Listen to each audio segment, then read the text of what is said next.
श्री रामचरितमानस से संबंधित एक चर्चा करने की भावना लेकर के सद्गुरु कृपा से जो प्रसाद मिला है तो परस्पर आवंटित करने की चेष्टा करेंगे। देखिए, भगवान श्री राम का वनवास हुआ। 14 वर्ष के लिए माता कैकेयी ने अपने पति दशरथ से भगवान राम के लिए वनवास का आग्रह किया। 14 वर्ष के लिए। ऐसा लगता है कि माता कैकेयी ने बहुत बुरी बात कर डाली, परंतु विविध रामायणों को पढ़ करके इस बात का पता चलता है कि करे करावे डोरी तो भगवान के हाथ में है, बाकी तो कठपुतलियां है ना। ऐसा वर्णन आता है किसी रामायण में। एक बार माता कैकेयी से एकांत में भगवान मिले। माता कैकेयी बहुत प्रेम करती थी। कहते हैं जब गुरुकुल में पढ़ने के लिए गए तो महाराज दशरथ से आग्रह किया उन्होंने, मुझे राम की बहुत याद आती, नींद नहीं आती। उन्हें भरत की याद नहीं आती थी, राम की याद आती थी। रामचरितमानस में कोई पात्र ऐसा है ही नहीं जिसको श्री राम से प्रेम नहीं है। रावण तक मन में चरणों की वंदना करके सीता जी के सन्मुख आता है। पढ़कर प्रमाण देख लीजिए। कैकेयी माता उद्विग्न होकर के रात को जाग बैठी और महाराज दशरथ से आग्रह करने लगी कि मुझे नींद नहीं आती, राम की याद सताती, आप आज्ञा दें। मैं कहारों के हाथ में मोहन भोग बना करके श्री राम के लिए भेजूं। महाराज दशरथ ने मना कर दिया, नहीं नहीं नहीं महारानी, आप ऐसा नहीं करेंगी। यदि हम राजकीय लोग अपने बच्चों के लिए विशेष सामग्रियां पीछे भेजेंगे तो निर्धन लोगों के जो बच्चे पढ़ते हैं उनके मन पर क्या गुजरेगी। हमारे बच्चे गुरुकुल में कर्मठता की शिक्षा लेने गए हैं। आप ये कार्य मत कीजिए।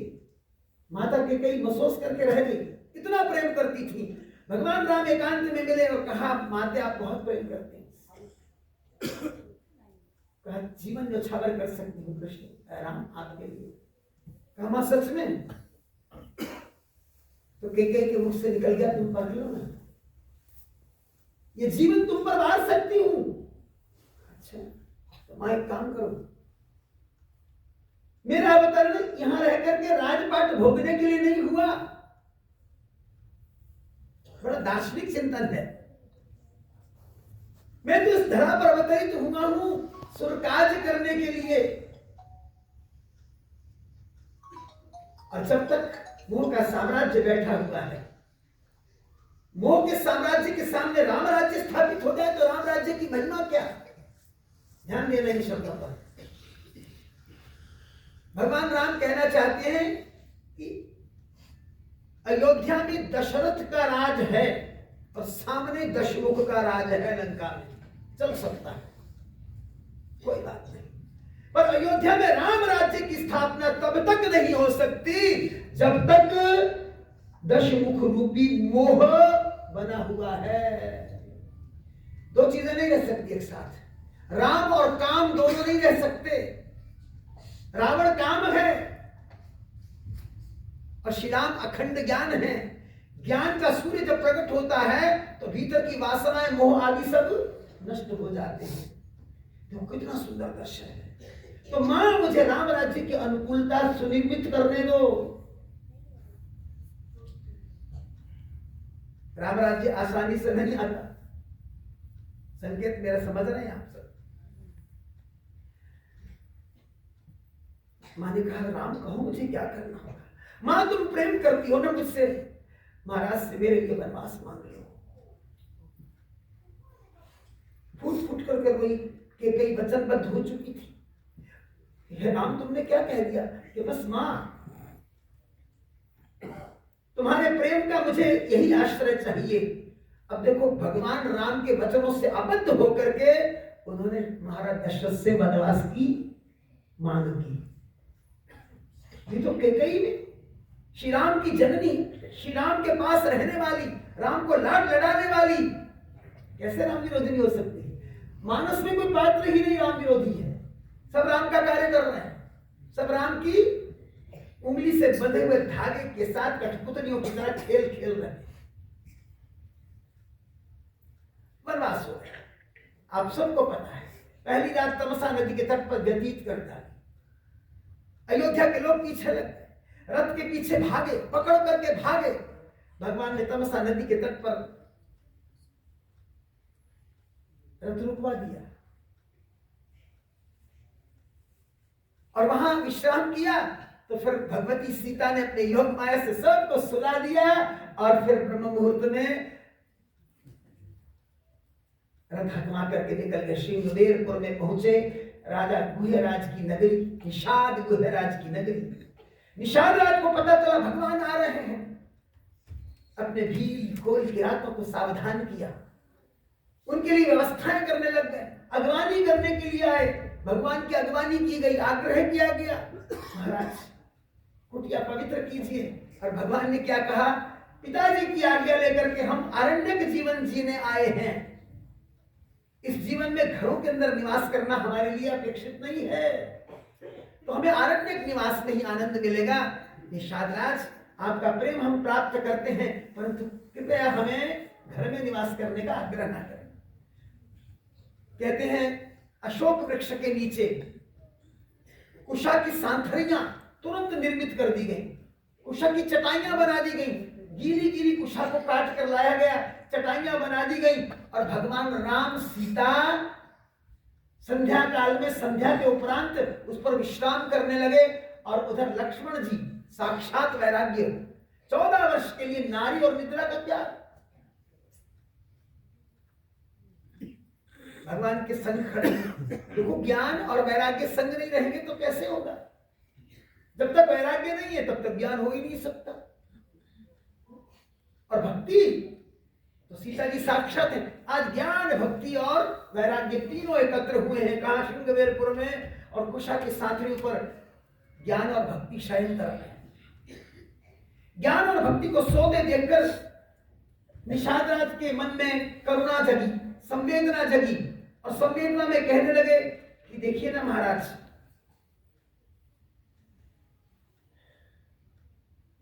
कितना अनर्थ कर डाला माता कैकेयी ने। ऐसे श्री राम क्या वनवास के योग्य थे? ये लावण्यमयी जनक नंदिनी सीता क्या निश्चित ही घर से निकालने योग्य थी?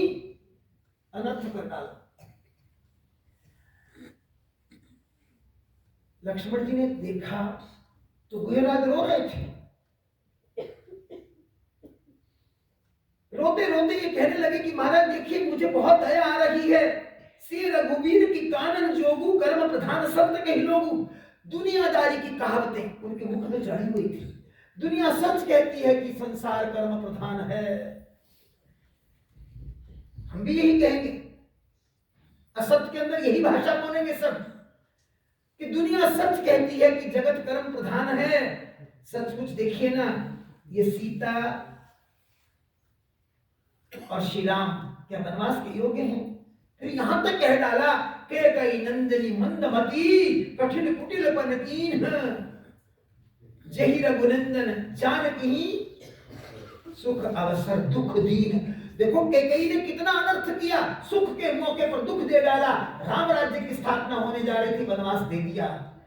जब ये बात कह डाली तब लक्ष्मण जी को लगा कि मर्यादा का उल्लंघन ही होता जा रहा है। तपाक से बोले, ना ना ना ना ना ना, ये क्या कह रहे हैं आप?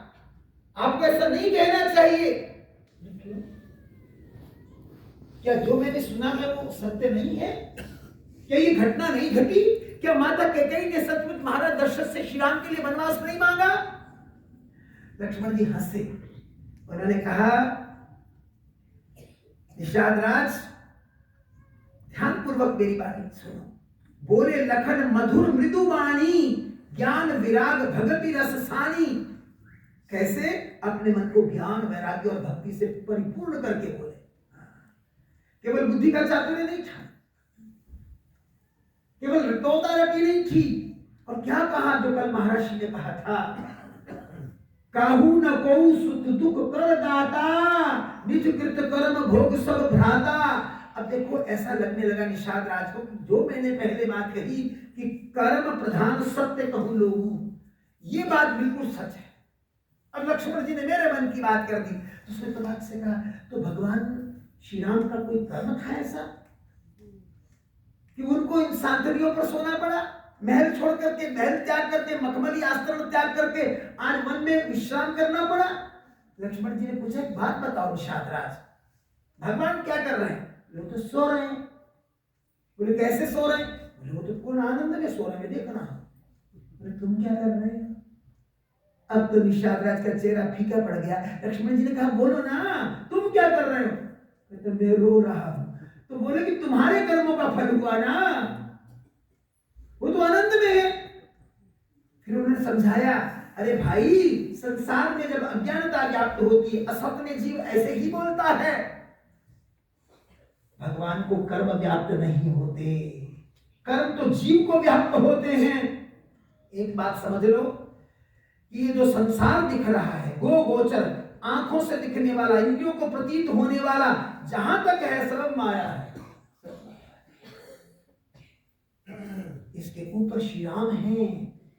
तो छोटे से शब्दों में ये दार्शनिक चिंतन गोस्वामी जी ने वेदांत का खोल डाला।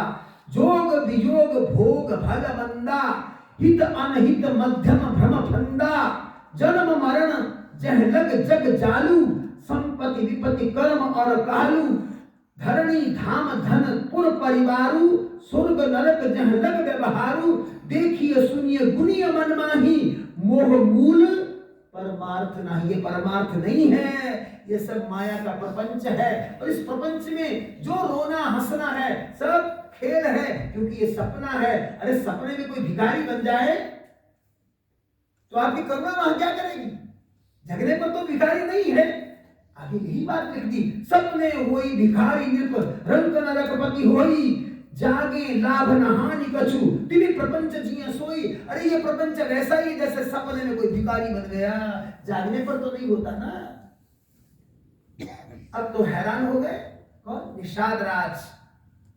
इसलिए लक्ष्मण जी कह रहे, इसलिए विवेक को धारण कीजिए। भगवान पर कर्म व्याप्त नहीं होते, भगवान कर्मातीत है, वचनातीत है, मायातीत है। ये हम जीवों पर व्याप्त होते हैं। एक काम करो निषाद राज जी, परम परमार्थ की बात यह है, निचोड़ की बात कह रहा हूं तो परमार्थ में ले जाने वाली है। परम सखा परमार्थ एहू, मन कर्म वचन राम पद नेहू। बस छोड़ दो बातों को, हाँ, ज्यादा अतिरंजन मत करो संवेदना का। संवेदना तो भगवान के प्रति क्या व्यक्त करोगे? हम सबकी डोरी उनके हाथ में है। बस एक काम कर लो, मन वाणी क्रिया से भगवान के हो जाओ। अगर भगवान के हो जाओगे तो ये प्रपंच तुम्हें दुखदायी प्रतीत नहीं होगा। ये जब सुनाई बात, इधर प्रपंच से निकाल करके सत्य की भूमिका में खड़ा किया निषाद राज को, और उधर झाड़ी में बैठ करके कोई भगवान का विषय प्रेमी भोला भागवत इस सारे सत्संग को सुन रहा था। आधी रात में सुन रहा था। वो कौन था? वो था केवट। दोनों का सत्संग सुन रहा है। सत्संग सुनाने वाला कौन है? साक्षात वैराग्य ने सुन लिया। सखा परम परमार्थ एहू, मन कर्म वचन राम पद नेहू। श्री राम ही भगवान है, श्री राम ही परम पिता परमात्मा है। अब मुझे क्या सोचना है? श्री लक्ष्मण जी ने कहा, सकल विकार रहित गत भेदा। अरे भगवान में कोई विकार नहीं है, हर भेद से ऊपर है, समत्व में स्थित है। कहीं नित नेति निरूप निवेदा, जिनको वेद नेति नेति करके व्यक्त करते हैं वो है श्री राम। अगले को पूछ रहा था तो राम का चिंतन करें तो महाराज जी कहते हैं कि उसमें ब्रह्म की भावना करनी चाहिए, ना हो तो क्या करें? अरे धीरे धीरे बन जाएगी। देखो रामचरितमानस राम की कथा है, परंतु क्या कह रही है? वही साकार सत्य रूप परमात्मा है। वो साकार राम ही सत्य रूप परमात्मा है, जिसको वेद नेति नेति करके व्यक्त करते हैं, जो सर्वव्यापक है, निर्विकार है, अनंत है, अपरिमित है। जब ये सत्संग केवट ने सुना तो अपने घर चला गया, अपनी घरवाली से कहने लगा, देवी अब जो सुन लिया उसके बाद तो सुनना बाकी नहीं रह गया, आज मेरा जन्म सफल हो गया। बोली तो बोले सचमुच हमारी नगरी में भगवान आ गए? लेकिन शयन करते हुए भगवान का दर्शन कर लिया। पत्नी उत्कंठित होकर बोली अगर भगवान का दर्शन आपने कर लिया तो उन्हें आमंत्रित कीजिए। बोले आमंत्रित तो कर लूंगा, और मेरा विश्वास कहता कि भगवान मेरा आमंत्रण स्वीकार भी। पर एक बात है, पर क्या? मैं जानता हूं कि राम ही केवल प्रेम प्यारा, जान ले हो जिन जाननी हारा। मगर एक बात है कि निषाद राज मेरे यहां श्री राम को आने नहीं देंगे। वो ऐसी व्यवस्थाएं कर रखेंगे कि भगवान को अपने प्रेम में बांध लेंगे, संभवतः मैं तिरस्कृत हो जाऊं। पत्नी ने कहा आप कहते हैं मुझे भरोसा है, क्या आपका भरोसा डोलने लगा? अगर भरोसा है तो प्रयत्न कीजिए। अब दोनों भजन में निरत हो गए। भजन करते करते भगवान की प्रेरणा जगी और सचमुच आधी रात को घर आया था। घर में वार्तालाप हुआ, उसके बाद न जाने कैसे ब्रह्म मुहूर्त से पहले जाकर के निषाद राज के घर की दहलीज पर बैठ गया, ये मतवाला भक्त केवट। और उधर जब लक्ष्मण जी को जो रात भर पहले की नियुक्त थे, अपने और सेनानियों के साथ व्यवस्थित करके कोनों भीनों किरातों की टुकड़ी को अगल बगल लगा करके, देखो जो संसार की रक्षा करता है उसकी रक्षा करने के लिए भील सेना की टुकड़ियां तैनात कर रहे। निषाद राज अपने घर को लौटे तो उन्होंने केवट को बैठे देखा।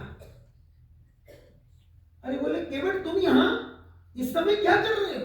बोले महाराज कुछ नहीं, आपकी प्रतीक्षा कर रहा था। बोले मेरी प्रतीक्षा? कहो क्या काम है, पर जल्दी से कहो क्योंकि समय का अभाव है। अपनी नगरी में भगवान आए हैं, उनकी सेवा के लिए मुझे अपने आप को नियुक्त करना है।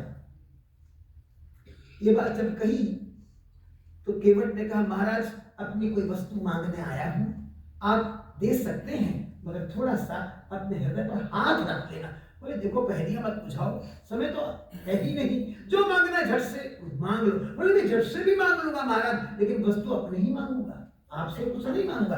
पर हाँ धैर्य से अपने हृदय पर टटोल लीजिए हाथ रखकर कि आप मेरी वस्तु मुझे देने के लिए तैयार भी हैं या नहीं।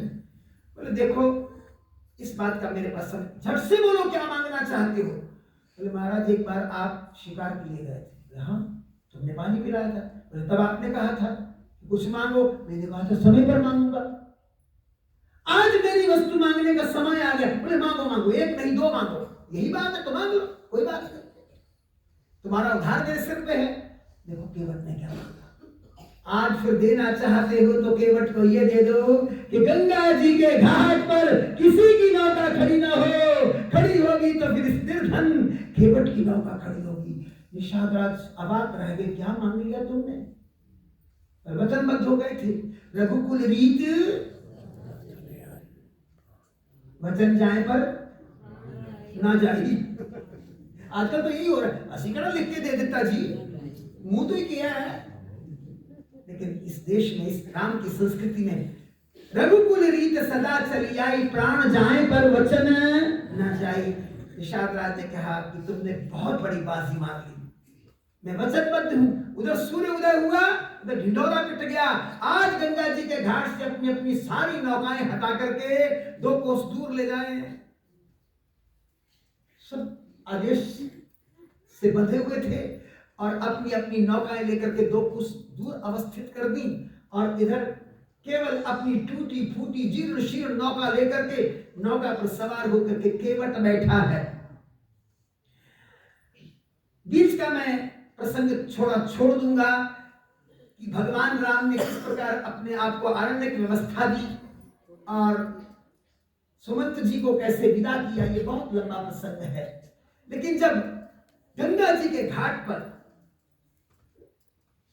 गुहे राज निषाद को लेकर के गए तो देखा कि नाव पर केवट बैठे हैं और बड़े आनंद से भगवान को मृदुल मृदुल हंसी हंसते हुए देख रहे हैं। इधर भगवान जब पास गए तो उन्होंने स्वयं, क्योंकि भगवान तो अंतर्यामी है, घट घट पट अंतर की जानत, भले बुरे की पहचानत। अब केवट से हाथ पसार के नाम मांगने शुरू कर दिए। नाव मांगनी शुरू कर दी। आप सब चौपाई को जानते, मांगी नाव न केवट आना, बदले में क्या था, कहो तुम्हार मर्म मैं जाना। नाव नहीं मिलेगी क्योंकि मैं तुम्हारा भेद जानता हूं। भगवान मुस्कुराने लगे, लक्ष्मण देखने लगे कि ये अटपटी वाणी बोल रहा है और भगवान मुस्कुरा रहे हैं, ये मामला क्या है, समझ में नहीं आ रहा। तो कह रहा मैं तुम्हारा भेद जानता हूं। उसने विचार किया कि लक्ष्मण जी असमंजस में पड़ गए कि कैसा भेद जानता है, बता ही देना चाहिए। क्या कहने लगा, चरण कमल रज कहूं सुख करही, मानुष करनी मूरी कुछ आही, छुअत शिला भई नारी से। आपके चरणों की रज में बड़ा चमत्कार है, ये तो अलौकिक क्रिया करती है। इसने शिला को छूते ही उसे नारी में परिवर्तित कर दिया। मेरी नाव तो लकड़ी की है, पत्थर से कोमल है, मेरी नाव का क्या बनेगा।